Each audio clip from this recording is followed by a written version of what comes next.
It's Behind the Headlines on WLIW. It's our weekly opportunity to sit down with the award-winning journalists who cover the East End, do a bit of a deeper dive into the week's news. I'm Joe Shaw. I'm the executive editor of the Express News Group. We publish the Southampton Press, the East Hampton Press, the Sag Harbor Express, the website 27 East, and the Express magazine. My co-host is Bill Sutton. He's the managing editor of the Express News Group. Hey, Bill. Hey, Joe. Hello, everybody. And good panel this week. We have our regulars. We have Denise Civiletti, who's the editor of Riverhead Local. Hey, Denise. Yeah. We've got Beth Young, who's the editor of the East End Beacon. Hey, Beth. Good to have you. And we have Brian Cosgrove, who hosts the Afternoon Ramble at WLIW FM. Hey, Brian. Hey, Joe. Good to be here. Good to have you here. So, Brian, well, let's start with you. We were talking off air a little bit. It's an evolving media landscape, I think is the way we might want to put it.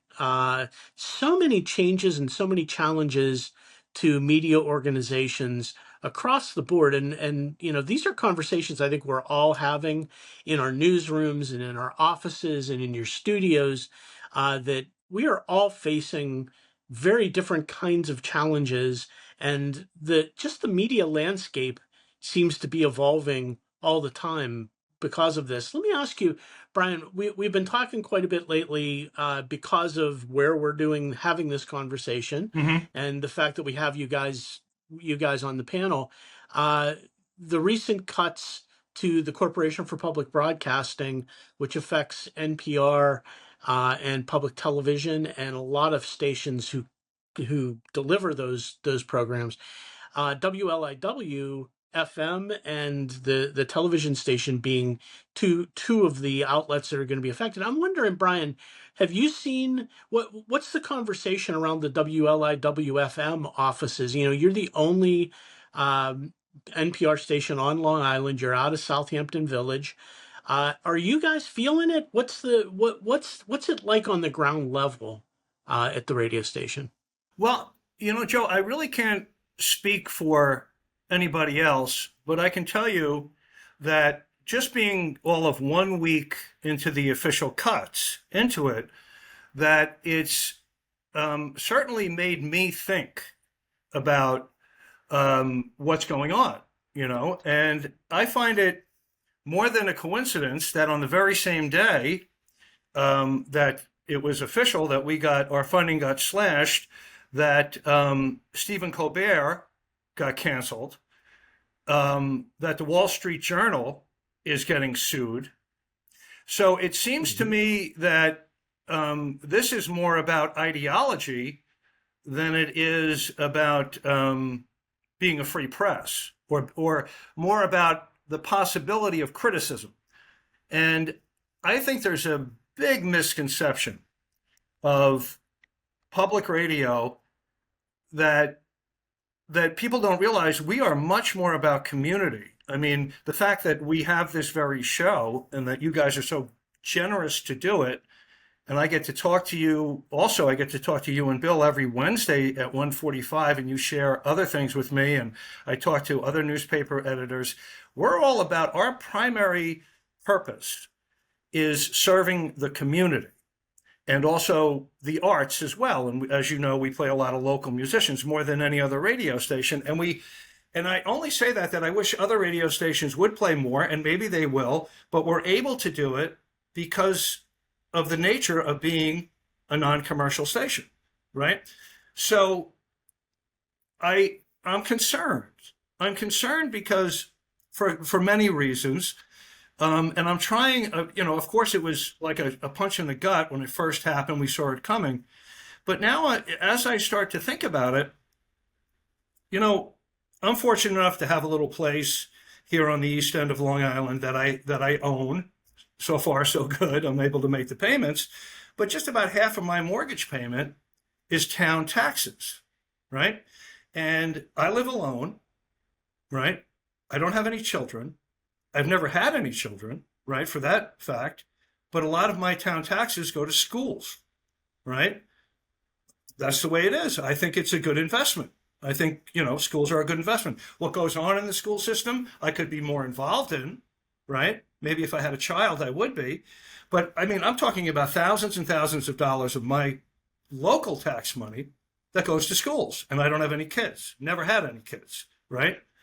My federal taxes, whatever I pay each year goes to space programs and border control and things that I have no control over, right?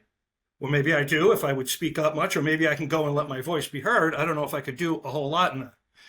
With the federal cuts, and it is what it is, but it's $1.60 per year per person out of your federal income tax that was going to public media across the board, PBS and NPR, $1.60. From what I understand, if I have the math right, and if I don't, I stand to be corrected, it is 1/100th of 1% of the federal budget, right? That goes to public media. Now, the nature of public non-commercial media is different than commercial media. I had the great pleasure of working for almost 15 years in commercial radio before I came over to non-commercial radio. And if you are in commercial radio, you have to pick a lane. You're going to either play adult contemporary, you're going to play classic hits, you're going to play country music, you're going to be all talk. And if you're all talk, chances are you're going to lean to a certain ideology and you want to fetch a certain demographic so you can sell that for your commercials, right? That's the way it goes. You guys know more about media than I'm ever going to know. The fact is that non-commercial media can dig deeper into subjects. We can expose people as far as their arts and their talents that other commercial outlets really, because they're so limited on what they're doing, because they have to stay tight to their format, which I completely understand, they can't do what we do. And I think that we're gonna suffer a great deal if this thing goes south. Now, it might not go south. This might be a good thing. And it might shake out where, public media, we get to, it's an opportunity, no matter how you shake it out. So I think you guys are getting, go ahead. I'm sorry. I've been taking the floor here a little. No, you go ahead, Brian. Yeah. Finish your thought, Brian. Well, thank you. I mean, it seems to me that, how can you put a price on learning about something? Like, for instance, if it wasn't for non-commercial, I never would have learned about jazz because all the jazz commercial stations were gone. And before I even came over here, I used to listen to Ed German. So for me, and this is my opinion, I realize this is my opinion, and can you put a price on being introduced to John Coltrane? Can you put a price on being introduced to Ella Fitzgerald? Right? Because if it wasn't for Ed German, I don't think I would have delved into it. And the other thing is that if you're not in the mood, sometimes I just want to turn on the TV and watch Seinfeld reruns. And other times I want to turn on the TV and be challenged. And that's the same thing with music. Sometimes I want to put on the White Album, or sometimes I want to put on a CD of a brand new band who, someone just recommended to me. And I'm up for that challenge. If we continue to cut public media off at the knees, those opportunities to find new things, to delve deeper into subjects that commercial outlets really can't afford to, are not going to happen. And that's going to be, I think that's a tragedy, to be quite honest with you. And I really think it is. Yeah. I hasten to point out, Brian, that we've had this conversation a couple of times on this show, but there's a reason for that. I'm not sure people are aware of this, but we should tell them that not a single one of us is getting paid for doing Behind the Headlines. We do it because it matters to us and it means a lot to us. Right. First of all, I think we all kind of like each other. It's nice to get together even virtually and have a conversation these days. But we also think it's really important to have these conversations about local news and local issues for the community to hear. And we don't get paid to do this, but we don't have a place to do it if WLIW doesn't step up and provide it. So Right. there's a I mean, I think it demonstrates the community benefit of a public radio and a public television station, that it gives you a place for a show like this, which is designed to have a conversation about local issues, that I'm not sure a commercial station is ever going to do anything like this. Commercial stations occasionally do this. Sometimes they have to, they're required to do a little bit of this. But, this kind of conversation matters to me. And Beth and Denise and Bill, I want to bring you guys in, that we talk all the time about the challenges we all face. I mean, I think we aren't in public media, we are community journalists, but some of the challenges are similar. And Brian's talking about, the changes. I just heard on NPR a conversation about the fact that there are at least two Supreme Court justices now who are willing to have a conversation about whether New York Times versus Sullivan is something that needs to be reconsidered moving forward, which is the federal case that basically provides journalist protections in libel cases. Denise, you have a law degree, so you're always the one I want to talk to about this stuff, because it's easier to go to you. You know more about this stuff than a lot of us. I mean, the landscape is really changing for media, isn't it? In a legal sense too. I mean, there are so many things going on right now at this moment in this particular sphere. It's even hard to like summarize them all, but they're all connected. Make no mistake about that, as far as I'm concerned. Anyway, I mean, we've got the underlying struggle that the news media has been in for like a couple of decades now, right? I mean, newspapers closing constantly. It's a scary. The landscape is scary. You've got a lot of media, including local media, struggling to survive. You've got a president in the White House who makes no bones about the fact that he wants to break the back of the news media. Anybody that is critical of him, or especially him, but even his policies, administration's actions, is the enemy. In fact, labeled us the enemy of the people, going back to his first term, right? He makes no bones about this. So you've got like a weakened and vulnerable news media landscape to begin with. You've got a president who does not hide the fact that he wants retribution against his enemies, and he includes the press as like kind of high on his list of enemies, right? Particularly, the people that cover him. But I mean, just in general, that trickles down. I mean, we've, probably all experienced, I know I have had, people go on social media and send me hate mail, mimicking kind of the things that Trump says about the national press, fake news and the people, yada, yada, yada. I mean, some things are really, that I saved them all just, for my scrapbook. Some are really very ugly. And so all of these things are happening kind of simultaneously. And, it is, I think, an existential threat to the free press. And it's, its place, which is preserved by theoretically by the Constitution, right, of the United States, and which is, most people, I think, would agree, certainly everybody here, but like most people, I think, in society still, is essential to a free and democratic way of government.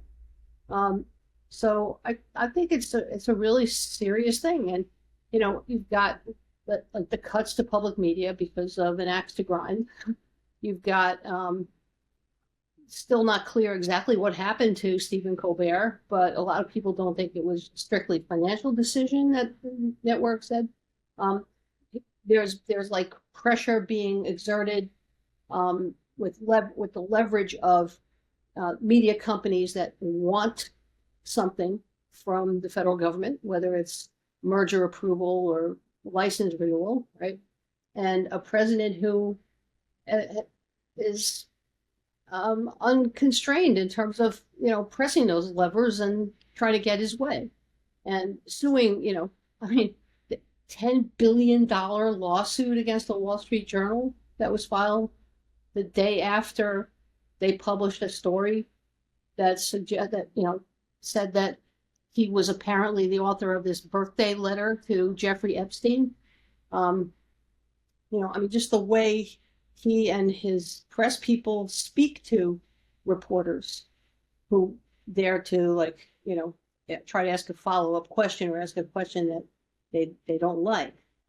All of those things are just, bad. Yeah. Overall. We know he likes to do drawings with Sharpies. So He Yeah. does, yes. And And a lot of them. my question is, and Beth, I'll ask you, are we to some degree, I don't want to say protected, but it hasn't. Look, I think all three of our organizations, Brian, of course, the WLIW is public radio, public television.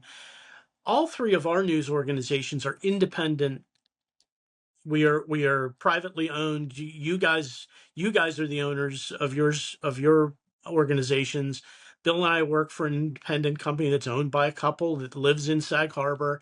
We are none of us corporate media. That's one of the big differences, I think. But I wonder, Beth, if to some degree that hasn't trickled. We still are the sort of old guard in, we're doing community journalism, but we haven't, the what's the word? How do you turn that into a verb? The corporatization of news you get it. hasn't gotten down to us yet. I think we're a little bit protected. Well, that is true. And, I think, it's interesting that, in terms of traditional media, Denise and I are really kind of a very new form of traditional media, but I mean, both of our companies are over 10 years old now. Mm-hmm.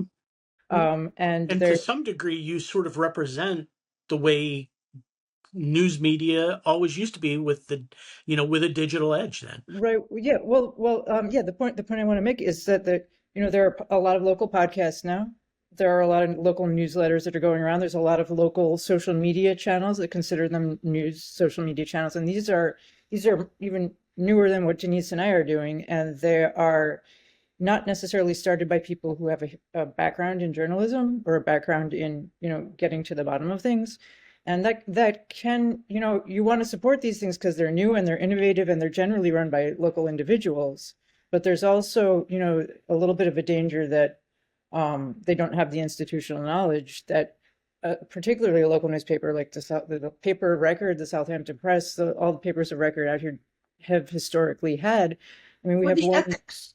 Or the ethics, the same. Yeah, we have one podcast in Southold that has hundreds of people believing that the town zoning update reduces the amount of commercial property in the town by 50%, and this is not true. And this came up at the town board work session the other day. The board members were coming to the planning director and saying, "What is this that people are saying?" And she said, "I have no idea." And this perception is just out there in the community now, and that you can't put that back in the bottle. Creates confusion. And it's going to get worse with AI and everything else. Yeah, and it's interesting when you look at what AI does, because we're going to these meetings and we're listening to people talk and we're talking to them, and AI can't duplicate that. I mean, AI can write a song. AI can't say the town supervisor said this to me yesterday afternoon. They don't know, but they will scrape our content. AI will scrape our content and try and summarize it, but it always,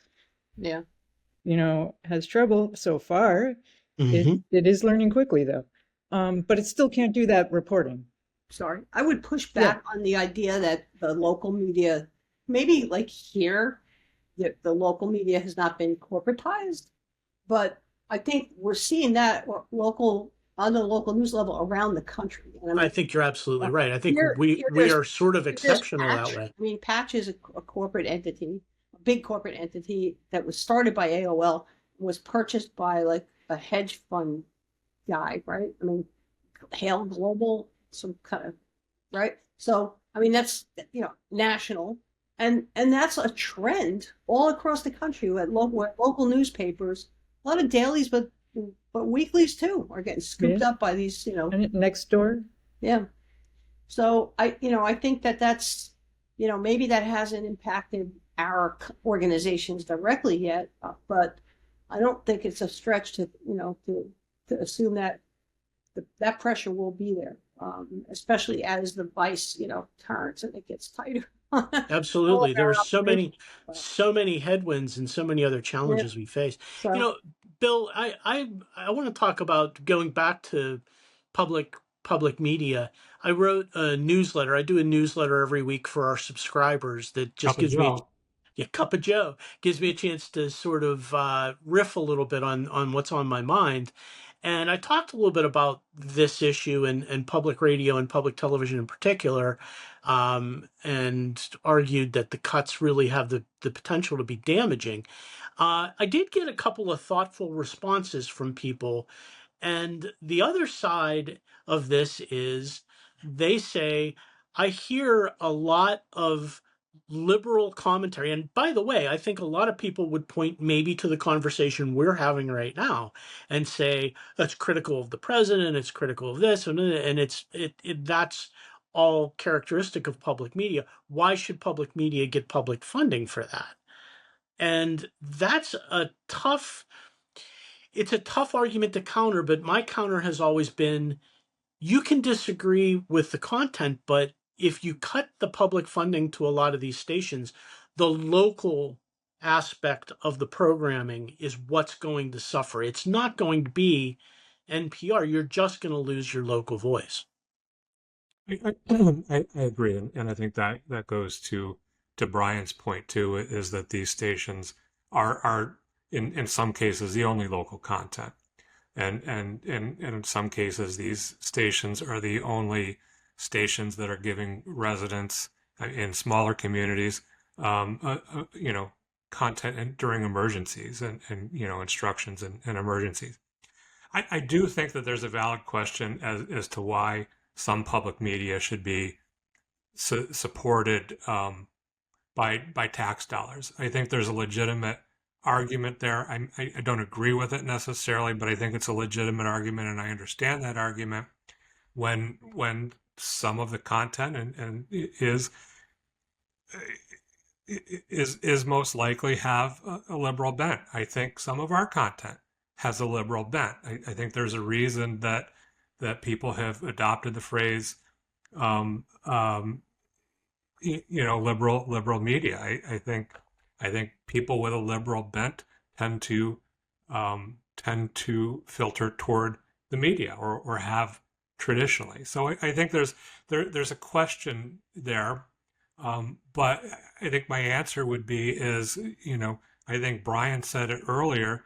There's an opportunity here. There's an opportunity, I think, for public media to pivot. And I think I said this last week, that there's an opportunity to pivot to try to become self-supporting and support the media and the content that they're producing for a certain audience. And if that certain audience then enjoys that content, whether it's local bands playing or whether it's local news, then that community has to support that, and it's not going to be easy, and it's certainly we've seen in our media outlets that it's an uphill battle at times, that we've struggled over recent years to support our organizations, that commercially, that we're providing that content commercially. I think public media, maybe there's an opportunity to become some kind of hybrid between public and commercial. That maybe there's some opportunities that public media hasn't been allowed. So public media is supported through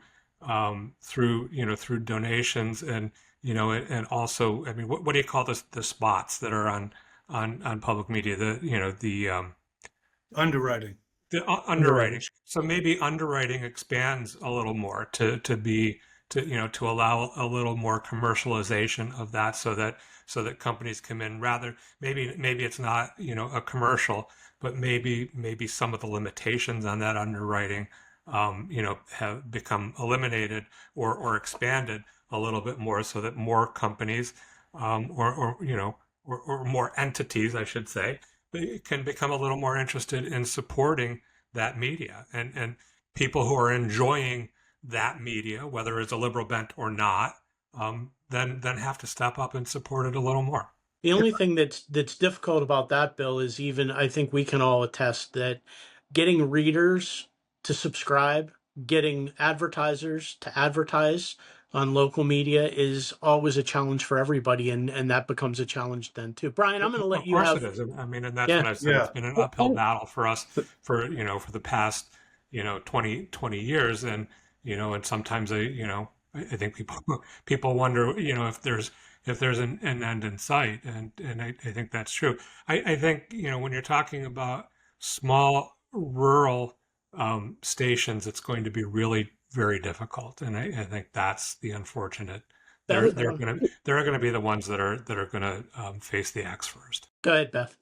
the FCC is also attacked underwriting as well, I believe. So this is not like the only way. This is not necessarily the way out. I think to a large degree the campaign against public television and public radio is pretty all encompassing, and I think Denise, you had said I think it's really designed to make it go away. It's not designed to make it become something new. But Brian, I'm going to give you I think that's true too, and I think I'm that going to give you anything that isn't the intent is to silence a voice and silence content is, as Denise said, just bad. I mean, that's yeah. just bad. Yeah. And I think there may be a court case that in there for the Corporation for Public Broadcasting. Brian, I'm going to give you the last word. Gave you the first word, and I'm going to give you the last word. Well, that's nice, and and being with you guys is always tremendous. It's such an honor to be with you guys. It really is, because you guys are you're journalists in the true sense of the word. I think that this has been painted as ideological, and we are not ideological. Most public stations aren't. I would say maybe the really big ones are, and that research that says we looked at all the newscasts from NPR, and 60% lean left and 40% don't give the right. I think you're throwing the baby out with the bathwater. I think that if Doge was all about efficient tax money, when I think about it, it's only $1.60 that we were paying out of our federal income tax per year per person, 1/100th of 1% of the federal budget. I think public media was doing an extremely effective job with a very little bit about a small amount of money from the federal government, and the benefits far outweighed any the ideology of the argument. I don't see it. I think the culture, the arts, the information, the digging deep, the exposure to arts are miles ahead of any small, maybe they lean a little left. I know that Joe wanted Brian to have the last word, but I just want to no, I want to make your point or help. I think that you talked earlier about taxes going to your school district and not having any kids in school, and I think there's a real parallel there that your school having a healthy school district makes for a better community and makes for a better world, Right. and I think positive public media makes for a better community and probably makes for a better country and a better world, and I think that it's a very similar thing there. Brian, with your permission, I'll let Bill have the last word. Sorry. Because I think that's a pretty good last word on the subject. And I'll remind people here on this public television and radio station that we are behind the headlines. This is WLIW. I'm Joe Shaw. My co-host is Bill Sutton. Our panelists are Beth Young of the East End Beacon, Denise Civiletti of Riverhead Local, and Brian Cosgrove of WLIW. Let's talk about a couple of local issues. Denise and Beth, I think you guys and we all covered a pretty heartwarming scene this past week was related to the Head Start program that's now, Denise, help me out here. It's based in Riverside. It is actually the Southampton Town Head Start program. It's designed to be for to serve parents of around Southampton area, but it's also serving folks in Riverhead because of where it is, No, right? it wasn't actually a town program But at was it? all. I thought it No, was supposed to be a it was town. called Southampton Head Start when it was Okay. on Flanders Road. And that was like probably largely because the town pretty much donated that space to Long Island Head Start. And that was Uh, in Riverside, right? That was, yeah, on Flanders Road in Riverside. And it was built about 30 years ago, I think. And last year we did a story, I think you guys did also, about Mm-hmm. the building was essentially had to be condemned by the town of Southampton, which was renting it to Head Start for $1 a month. So it was pretty much a donation because it was like had rotted out and like so that the beams that were holding up the walls were disconnected from the base. I don't know what the technical term is, but like Wait. the base girder thing. And no, too technical here, but like basically the walls weren't attached to the ground. Right. It was anymore. potentially So- a dangerous Yeah, situation. it was absolutely a danger. Like nobody can occupy this building, let alone kids. And so shortly before they were supposed to open up again, before they discovered this, because they were doing some renovations, they were expanding that building to connect it to another building nearby for the purpose of the Children's Museum of the East End to inhabit. So they were out of a home, and they left like 88. That left 88 families that needed childcare, early childhood education, and childcare services really in the lurch at the very last minute, and they scrambled like heck to try to place them in other places, and they were partially successful. But now again, they've endured months of like, will Head Start funding be cut, on the federal level and everything. But Head Start, Long Island Head Start, actually owned a piece of property and had placed a modular building for like an overflow kind of to the main building on Flanders Road. And this was on Goodridge Avenue, adjacent to the Phillips Avenue Elementary School. Head Start was handling basically serves Riverhead School District in the Southampton portion of the school district, and had been providing pre-K services to the Riverhead School District students.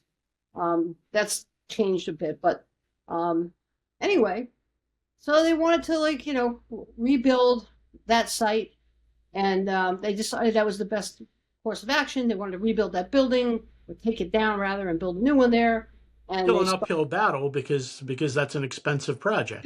Big expense, and they just wanted to start a fundraising campaign. They were working on that, and they launched it, and they had to GoFundMe, and they got some grants, and are applying for others.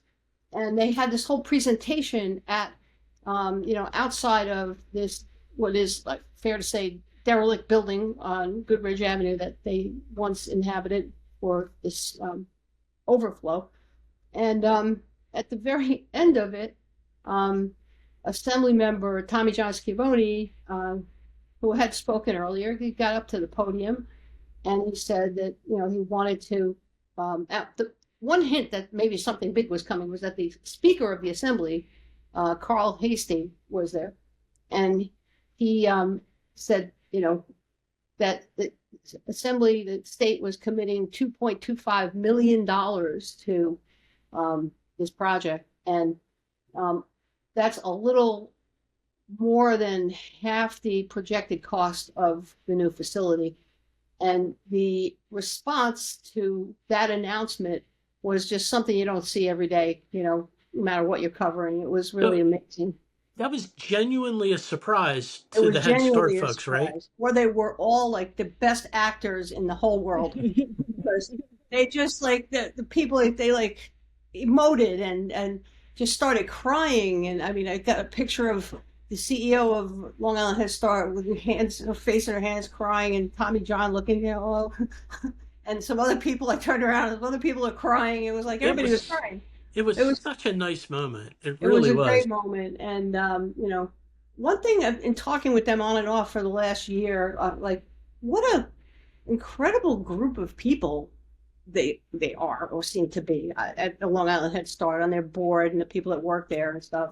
They're all just really so nice and very like spiritual and like It's an it's just amazing like a calling. I really, mean, they make such little, yeah, they make very, very little money. It really a really is labor a of love, So right? hard. yeah. And it's just uplifting to talk to them compared to like some other people we talk to all the time. And Beth, let's talk about the impact of this on the community. I mean, we're talking about 88 clients that they had at the time that this crisis started.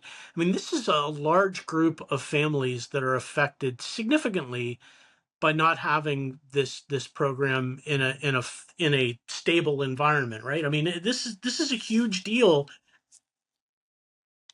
It's absolutely huge. I mean, this is a neighborhood that's really been disinvested in for many, many years. It's a neighborhood that This has a is lot of Riverside. very young kids. Hmm. Riverside serves Flanders as well. Phillips Avenue School also serves Flanders. And, I mean, Riverhead has a lottery for pre-K. I don't know. I don't, did they have to turn away kids this year, Denise? I think they So, do. yes. And Head Start runs the UPK, but it also provides services for 3-year-olds whose parents are usually like working all the time, and these kids really, really need some kind of And it Many provides people food cannot too, right? otherwise afford early, childcare or early childhood education at all. And it's not You just the mentioned childcare; it's food too, right? I mean, it's not, it's food too. Yeah. Yeah, absolutely. And This they is a said how huge part of safety net for people in Flanders. the poverty rate in Riverside, they said, was 3 times that of Suffolk County and Riverhead even.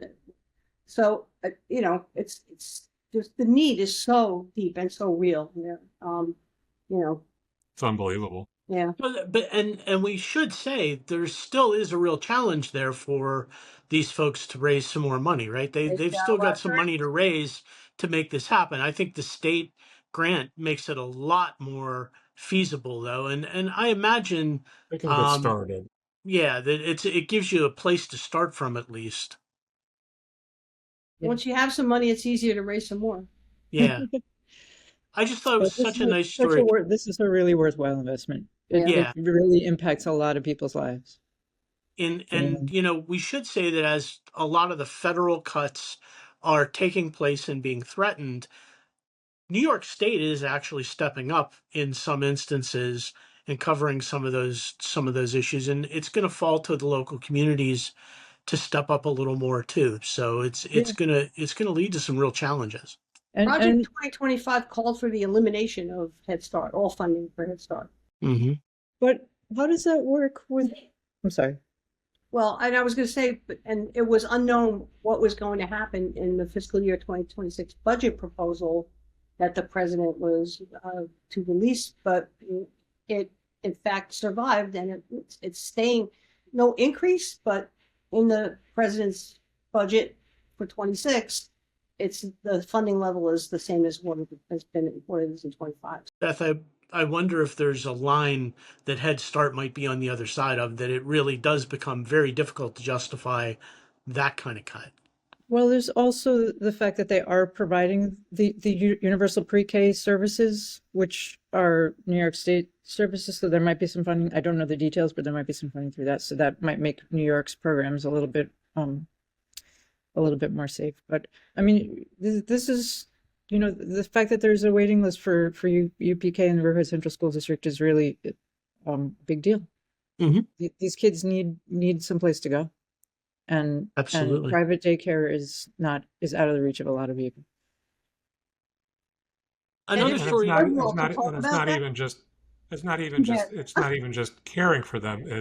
It's giving them, as the name suggests, a head start. I mean, there's got to be an educational component to it that just helps to prepare them to Absolutely. To enter school and and nutrition, as you pointed out, and Exactly. even prepare them with making sure that they have access to dental services and things like that. You know, not that they provide it, but making sure those connections are made. You know, and these are, you know, extreme poverty situations, these families. Absolutely. Yeah. There was another local story that Beth and Denise, your organizations, both covered this week, and it had to do with a special meeting that was held in Riverhead for Riverhead Town to talk about the Town Square project, which is a fairly big deal. And Denise, I wonder if you can just real briefly describe for our listeners what is the Town Square project and why is it a big deal in Riverhead? Well, it's a essential part of the downtown revitalization, the ongoing downtown revitalization, and the $10 million grant that the town received. You know, was like all kind of centered on the development of this town square, although the funding for the town square was for public funding, basically from the DRI, the Downtown Revitalization Initiative grant, for like a park, an accessible park for kids, a playground, an amphitheater. And then there's this $20 million raise grant that's supposed to help with flood mitigation and a parking garage, which, you know, the fate of that remains to be seen. You know, who knows in this climate, but the town is counting on that. So it's a really important, you know, in the town's vision for downtown and downtown revitalization, it's a really central thing for, you know, as part, central part of the plan. So the hearing was about an applicant, whether an applicant was qualified and eligible to purchase town-owned land. This is an urban renewal area. They got to go through this hearing, and then they can sell the property or lease it or whatever they want to do, but without a bidding process is the key thing in the urban renewal area. And this is a gentleman and his family who've done a number of projects in downtown Riverhead and all across the region. Really, it's a pretty big company, Petrocelli, and you know, he wants to build. He already built a Hyatt East End, and he wants to build another smaller hotel along the lines of his Preston House. And oh boy, I'm not remembering the name of the other one, but it's got two little buildings like that. Actually, that's not a hotel anymore, but the Preston House is. And he wants to build a 76-room hotel and with a number of like 5 or so condominiums or 8 condominiums on the top floor, a 5-story building. And he's, you know, it's a big project. It's a big deal.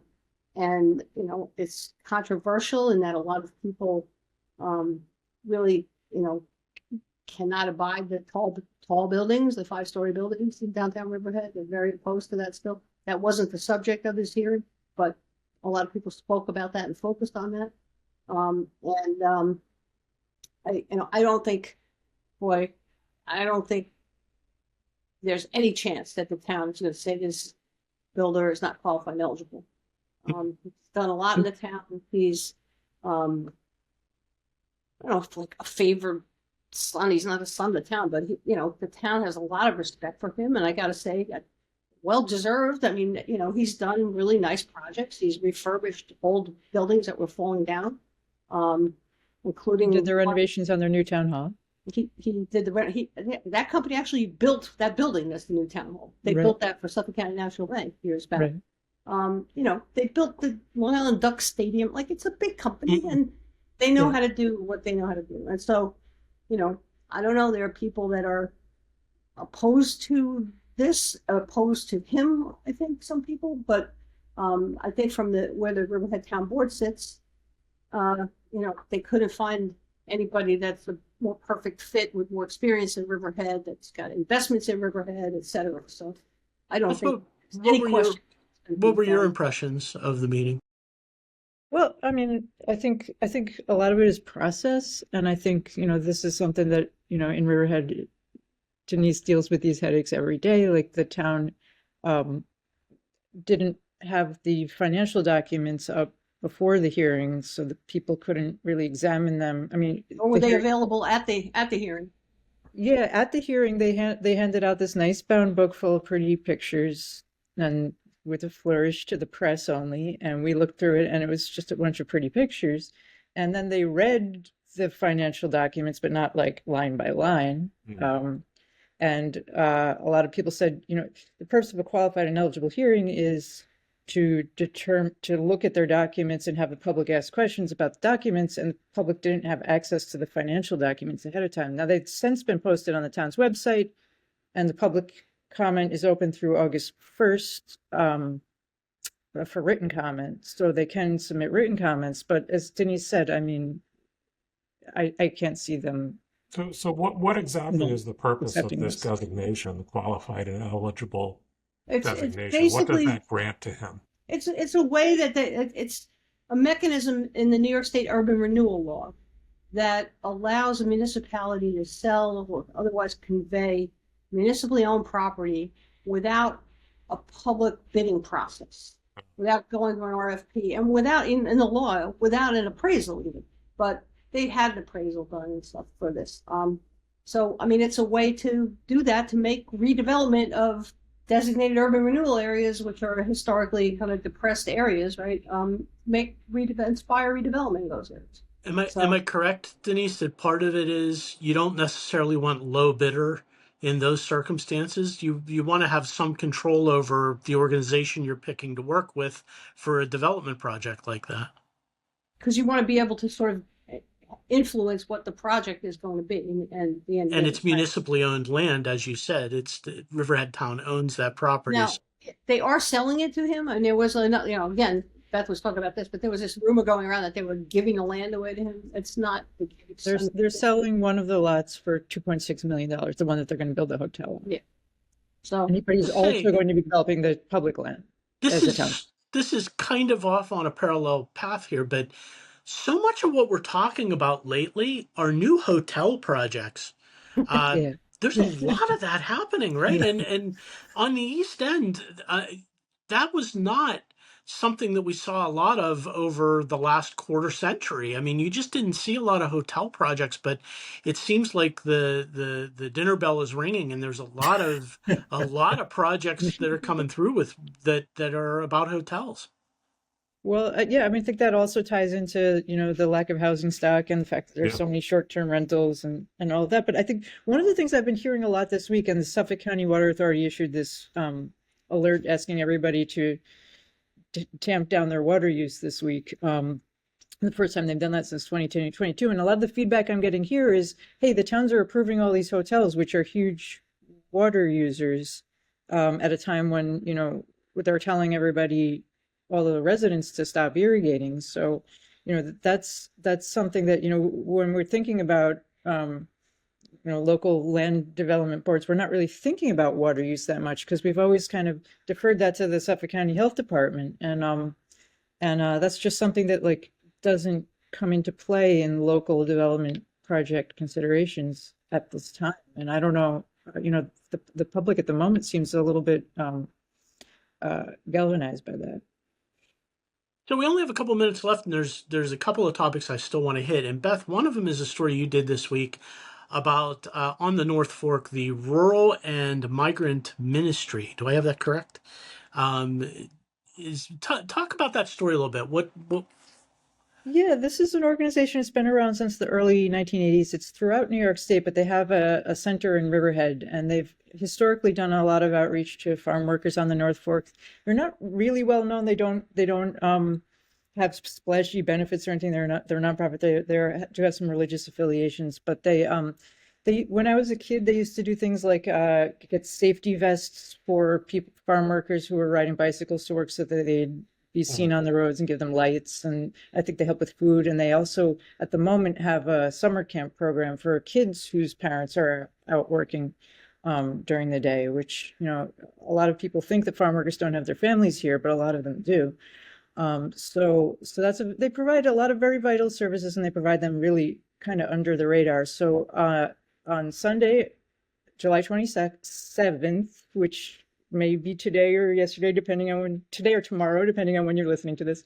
Sunday, July 27th, at 10 a.m., the head of Rural Migrant Ministries is giving a sermon at the Orient Congregational Church, and then they're having a community luncheon at 1 and a presentation on what what Rural Migrant Ministries does after that. And in August, the group is coming through the East End with a caravan of empathy, they're calling it, that's stopping at a lot of local houses of worship on both the North and the South Fork and just talking to people about the work that they do. So this is a vital organization, and they depend on volunteers. I mean, they were saying like a lot of people don't want to bring their kids, who a lot of times are U.S. citizens, to the summer camp, so they don't want to be driving their kids. So they actually have volunteers who are helping to drive the kids to the program. So it's very, very grassroots. Very, very cool. And so that's Yeah. happening on Sunday. And Brian, if Bill will let you have the last word, we However, we have about 2 minutes left, and you're the music man here, and you wanted to talk about the new documentary about a Long Island icon, Billy Joel. Yeah, I think it's amazing, this documentary. It's called And So It Goes. It's on HBO Max, and kind of like the way Beth tried to position it. It's like, so this is either it was last night that part 2 debuted, or if you're listening on Sunday, it was Friday night that part 2 debuted. I've only seen part 1 so far, and it is just so good, about Billy Joel from day one, when he was just a little kid growing up here on Long Island. And I just wanted to mention there was a real interesting thing that he did a radio concert for WMMR in Philadelphia in 1971, and he did a version of Captain Jack before he had a recorded version of that. And what happened was he went out to California for a while. They were playing it on WMMR. It became the most requested song at WMMR before the Piano Man album obviously came out and is the Captain Jack song. And he had a bidding war between Columbia and Atlantic Records because of the airplay of Captain Jack from that radio concert. And I'm going to come full circle from what we started talking about. That reminded me of the beauty. That's when FM radio was kind of like what now non-commercial radio is like. They were playing a 7.5-minute song that said masturbation in it. And it was crazy, and it was a great song. And it got Billy Joel a record deal. And of course, he had the goods to pull through. But it's just an extraordinary documentary, and I couldn't recommend it more. Great stuff. And what I love about Billy Joel is he's been a presence on Long Island, east, west. He's been all over the island for so long that we all kind of call him our own, right? I mean, Yeah. whether We you're take from him for Nassau, granted. if Yeah. you're Nassau or Suffolk, either way, you kind of feel like Billy Joel is yours.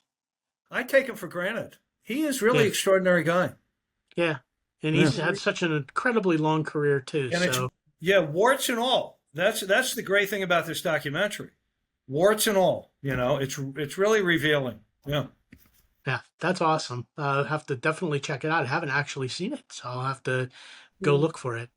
Yeah. We are just about out of time here, so I want to thank our panelists, Brian Cosgrove of WLIW, Denise Civiletti of Riverhead Local, and Beth Young of the East End Beacon. And thank you to my co-host, Bill Sutton. I'm Joe Shaw. We will be back next time with another edition of Behind the Headlines. Thank you all.